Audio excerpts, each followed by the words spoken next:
Hi ಎಲ್ಲರಿಗೂ ನಮಸ್ಕಾರ. ಎಲ್ಲ ಹೇಗಿದ್ದೀರಾ? ಎಲ್ಲ ಚೆನ್ನಾಗಿದ್ದೀರಾ ಅಂದ್ಕೊಂಡಿದ್ದೀನಿ. ಬನ್ನಿ ಫ್ರೆಂಡ್ಸ್, ಇವತ್ತಿನ ವಿಡಿಯೋದಲ್ಲಿ ಒಂದು ಸಖತ್ತಾಗಿರುವ ರೆಸಿಪಿ ಅಂದರೆ ಹೀರೆಕಾಯಿ ತೊವೆ ಹೇಗೆ ಮಾಡೋದು ಅಂತ ಈ ವಿಡಿಯೋದಲ್ಲಿ ತೋರಿಸ್ಕೊಡ್ತೀನಿ. ತುಂಬ ರುಚಿಕರವಾಗಿರ್ತದೆ. ಇದನ್ನು ಚಪಾತಿ, ರೊಟ್ಟಿ, ಬಿಸಿ ಅನ್ನಕ್ಕೆ ಸಖತ್ತಾಗಿ ಟೇಸ್ಟ್ ಇರುತ್ತದೆ. ಬನ್ನಿ ಹೇಗೆ ಮಾಡೋದು ಎಂಬುದನ್ನು ಈ ವಿಡಿಯೋದಲ್ಲಿ ನೋಡೋಣ. ಒಂದು ಬೌಲು ತೊಳೆದು ಕ್ಲೀನ್ ಮಾಡಿರೋ ಹೆಸರು ಬೇಳೆ ತೊಗೊಂಡಿದ್ದೀನಿ. ಒಂದು ಬೌಲು ಕುಕ್ಕರ್ಗೆ ಹಾಕ್ತಾಯಿದ್ದೀನಿ.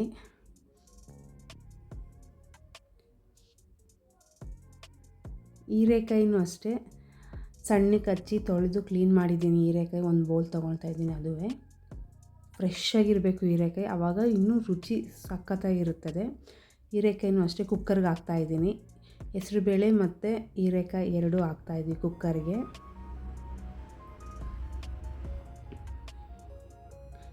ನೀರು ಹಾಕ್ತಾಯಿದ್ದೀನಿ. ಜಾಸ್ತಿ ನೀರು ಹಾಕ್ಬಿಡಿ, ಅದು ಮುಳುಗುವಷ್ಟು ಹಾಕಿದ್ರೆ ಸಾಕು. ಇದು ಆದಷ್ಟು ಒಂದು ಸ್ವಲ್ಪ ಗಟ್ಟಿಗಿದ್ರೇ ತುಂಬ ಚೆನ್ನಾಗಿರುತ್ತೆ ಟೇಸ್ಟು.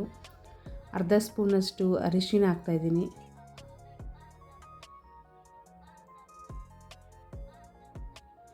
ರುಚಿಗೆ ತಕ್ಕಷ್ಟು ಉಪ್ಪು ಹಾಕ್ತಾಯಿದ್ದೀನಿ. ಕುಕ್ಕರ್ ಮುಚ್ಚಳ ಹಾಕಿ 3 ವಿಸಲ್ ಬರೋ ತನಕ ಕೂಗಿಸಿ ಕುಕ್ಕರ್ನ. ಅದು ಚೆನ್ನಾಗಿ ಬೆಂದು ಎಲ್ಲ ಹೊಂದ್ಕೊಂಡಿರಬೇಕು. 3 ವಿಸಲ್ ಬರಬೇಕು ಇದಕ್ಕೆ. ಕುಕ್ಕರ್ ಕೂಗೋ ತನಕ ನಾವು ಈ ಕಡೆ ಒಂದು ಒಗ್ಗರಣೆ ಮಾಡ್ಕೊಳ್ಳೋಣ. ಪಾತ್ರೆ ಇಟ್ಬಿಟ್ಟು ಎಣ್ಣೆ ಹಾಕ್ತಾಯಿದ್ದೀನಿ.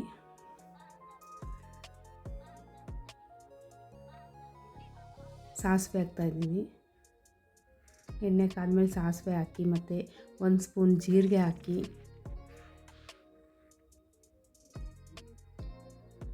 ಒಂದು ಬೌಲ್ ಈರುಳ್ಳಿ, ಸಣ್ಣಗೆ ಹಚ್ಕೊಂಡಿರೋ ಈರುಳ್ಳಿ 1 ಬೌಲ್ ಹಾಕಿ. ಜಾಸ್ತಿ ಹಾಕಿದಷ್ಟು ರುಚಿ ಚೆನ್ನಾಗಿರ್ತದೆ. ನಾನು 1 ಬೌಲಷ್ಟು ತೊಗೊಂಡಿದ್ದೀನಿ ಈರುಳ್ಳಿ ಅಷ್ಟೇ. ಚೆನ್ನಾಗಿ ಫ್ರೈ ಮಾಡಿ ಈರುಳ್ಳಿ. ಸಣ್ಣಗೆ ಹಚ್ಚಿರೋದು ಹಸಿಮೆಣ್ಸಿನ್ಕಾಯಿ ತೊಗೊಂಡಿದ್ದೀನಿ. ನಿಮ್ಗೆ ಎಷ್ಟು ಖಾರ ಬೇಕೋ ಅಷ್ಟು ಖಾರ ಹಾಕ್ಕೊಳ್ಳಿ.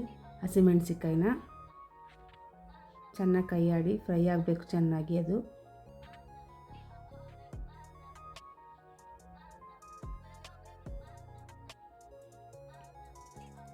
ಕರಿಬೇವಿನ ಸೊಪ್ಪು ಹಾಕ್ತಾಯಿದ್ದೀನಿ.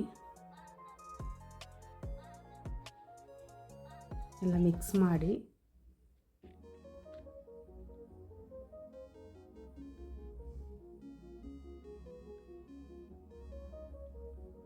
ಈ ಥರ ವೆರೈಟಿ ಮಾಡ್ಕೊಂಡು ತಿಂತಾಯಿದ್ರೆ ಒಂಥರ ಚೆನ್ನಾಗಿರ್ತದೆ, ರುಚಿಗೂ ಚೆನ್ನಾಗಿರುತ್ತೆ. ಡೈಲಿ ಒಂದೇ ಸಾಂಬಾರು ಮಾಡೋ ಬದಲು ಈ ಥರ ಸಿಂಪಲಾಗಿ ಒಂದು ತೊವೆ ಮಾಡಿಕೊಂಡ್ರೆ ಚೆನ್ನಾಗಿರ್ತದೆ. ಟೊಮೊಟೊ ಹಾಕ್ತಾಯಿದ್ದೀನಿ 1 ಬೌಲು. ಇದನ್ನು ಅಷ್ಟೇ ನಿಮ್ಗೆ ಎಷ್ಟು ಬೇಕೋ ಅಷ್ಟು ಹಾಕ್ಬೋದು. ನಾನು 1 ದಪ್ಪಾಗಿರೋ ಟೊಮೊಟೊ ಹಾಕಿದ್ದೀನಿ. ಚೆನ್ನಾಗಿ ಫ್ರೈ ಮಾಡಿ ಅದು ಎಲ್ಲ ಹೊಂದ್ಕೋಬೇಕು. ಟೊಮೊಟೊ ಈರುಳ್ಳಿ ಎಲ್ಲ ಚೆನ್ನಾಗಿ ಹೊಂದ್ಕೋಬೇಕು.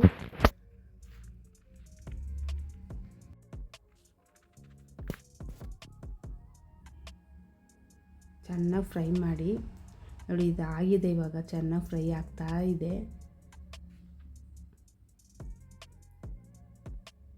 ಇದಕ್ಕೆ ನಾವು ಕುಕ್ಕರ್ 3 ವಿಸಲ್ ಮಾಡಿರ್ತೀವಲ್ಲ, ಬೇಯಿಸ್ಕೊಂಡಿರ್ತೀವಲ್ಲ, ಹೆಸರು ಬೇಳೆ ಮತ್ತು ಹೀರೆಕಾಯಿ ಎಲ್ಲನೂ ಹಾಕಬೇಕು. ಅದು ಕುಕ್ಕರ್ ಮುಚ್ಚಳ ತೆಗೆದ್ಮೇಲೆ ಚೆನ್ನಾಗಿ ಅದನ್ನು ಮಸ್ಕೊಳ್ಳಿ. ಆಲ್ರೆಡಿ ಅದು ಬೆಂದಿರುತ್ತೆ, ಚೆನ್ನಾಗಿ ಬೆಂದೋಗಿರುತ್ತೆ. ಅದು ಒಂದು ಸೌಟಲ್ಲಿ ಒಂದು ಸರಿ ಹಿಂಗೆ ಮಿಕ್ಸ್ ಮಾಡಿದ್ರೆ ಸಾಕಾಗುತ್ತೆ.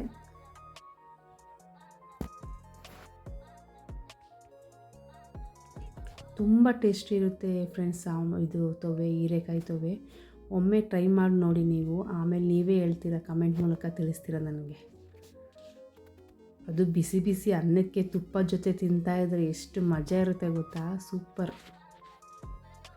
ನೋಡಿ ಇವಾಗ ಇದನ್ನು ಹಾಕ್ತಾಯಿದ್ದೀನಿ. ಇಲ್ಲಿಗೆ ಒಗ್ಗರಣೆ ಮಾಡಿದ್ವಲ್ಲ ಅಲ್ಲಿಗೆ ಹಾಕ್ತಾಯಿದ್ದೀವಿ. ನಿಮಗೆ ಇದು ಎಷ್ಟು ಗಟ್ಟಿ ಬೇಕೋ ಅಷ್ಟು ಗಟ್ಟಿ ಮಾಡ್ಕೊಳ್ಳಿ. ಅಂದರೆ ತುಂಬ ತೆಳು ಬೇಡ, ತೆಳು ಮಾಡಿದ್ರೆ ಅಷ್ಟು ರುಚಿ ಇರಲ್ಲ.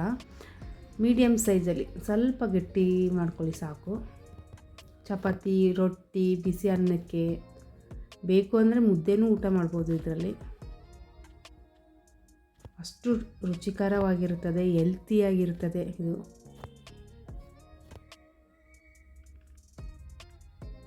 ಅದು ಬೇಸಿಗೆ ಕಾಲದಲ್ಲಿ ಈ ಥರ ರೆಸಿಪಿ ಮಾಡಿದ್ರಂತೂ ಇನ್ನೂ ತಂಪಾಗುತ್ತೆ, ಬಾಡಿಗೆಲ್ಲ ತಂಪಾಗುತ್ತದೆ. ಈ ಹೆಸರುಬೇಳೆ ತಂಪು, ಹೀರೆಕಾಯಿನೂ ಅಷ್ಟೇ ತಂಪು. ನೋಡಿ ಇಷ್ಟು ಸಾಕು, ಇಷ್ಟು ಗಟ್ಟಿ ಸಾಕು. ಇದಕ್ಕೆ ಸ್ವಲ್ಪ ನೀರು ಹಾಕಿದ್ದೀನಿ ನಾನು ಅಷ್ಟೇ, ತುಂಬ ಏನು ತೆಳು ಮಾಡಿಲ್ಲ. ಈ ರೀತಿ ಹದದಲ್ಲಿದ್ದರೆ ಸಾಕು.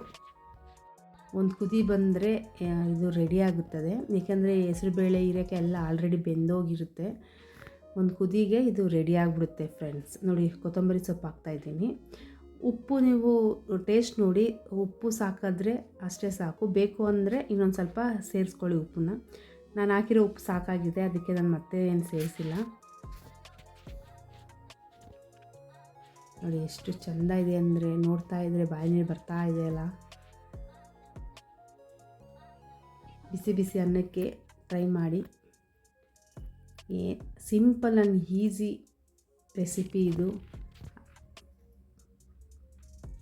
ನೋಡಿ ಬಿಸಿ ಬಿಸಿ ಅನ್ನ ರೆಡಿ ಇತ್ತು ನಮ್ಮ ಮನೇಲಿ. ಉಪ್ಪಿನಕಾಯಿ ಜೊತೆ ಹೀರೆಕಾಯಿ ತೊವ್ವೆ ಹಾಕೊಂಡು ತಿಂತಾಯಿದ್ರೆ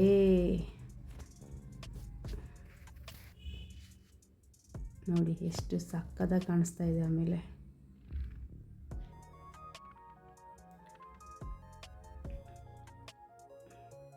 ಆರೋಗ್ಯಕ್ಕೂ ಒಳ್ಳೆಯದು ಈ ರೆಸಿಪಿ ಇಷ್ಟವಾದಲ್ಲಿ ಲೈಕ್ ಮಾಡಿ, ಶೇರ್ ಮಾಡಿ, ಸಬ್ಸ್ಕ್ರೈಬ್ ಮಾಡ್ಕೊಳ್ಳಿ ನನ್ನ ಚಾನಲನ್ನು.